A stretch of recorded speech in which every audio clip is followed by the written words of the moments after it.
husband, Darren, passed away 5 years ago from brain cancer.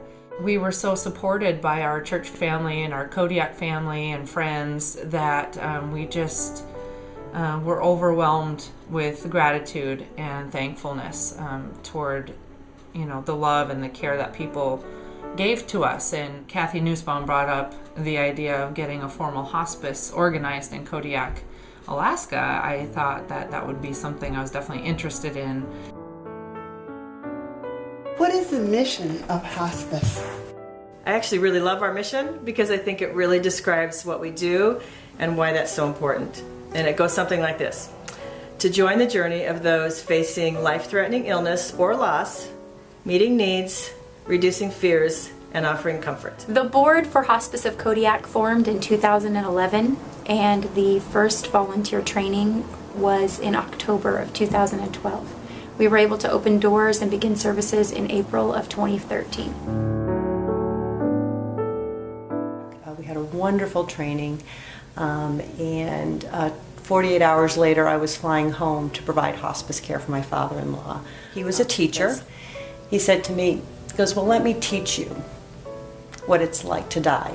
So that was one of the best gifts he ever gave me.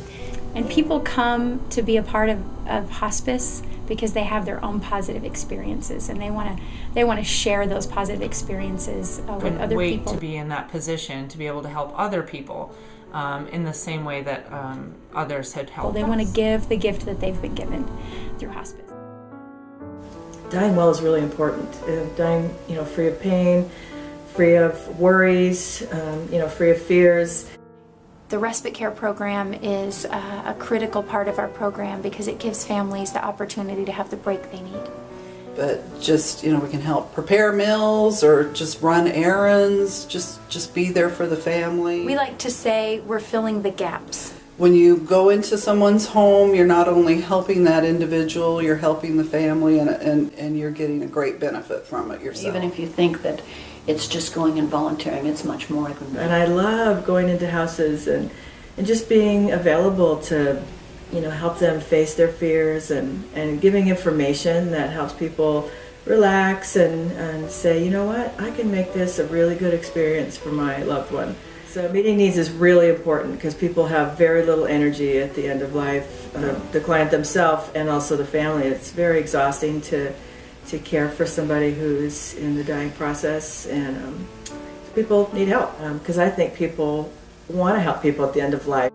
But oftentimes people don't know how, or they're afraid, or they don't know what to say, or they're afraid somebody's going to cry, or they're afraid that people aren't going to want to talk about things, or they're going to want to talk about too much. And to come in and be there, somebody to be there so the caregiver can get out and have renewed energy to be with friends, to go for a walk. I guess I've learned about living through the dying process and about how wonderful life is.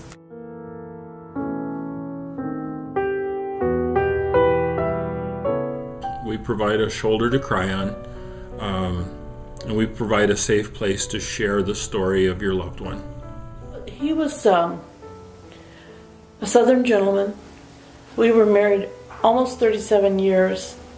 We try to help them through that very tough time, knowing that they are forever changed, that the death of someone is not something that they get over. It's like seeking, I guess the new catchword is seeking a new normal. I have waves of grief.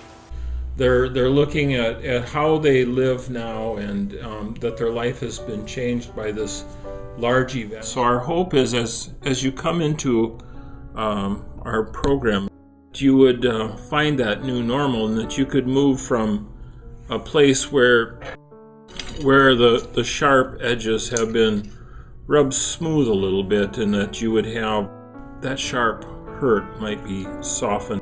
You'd find hope for a brighter tomorrow.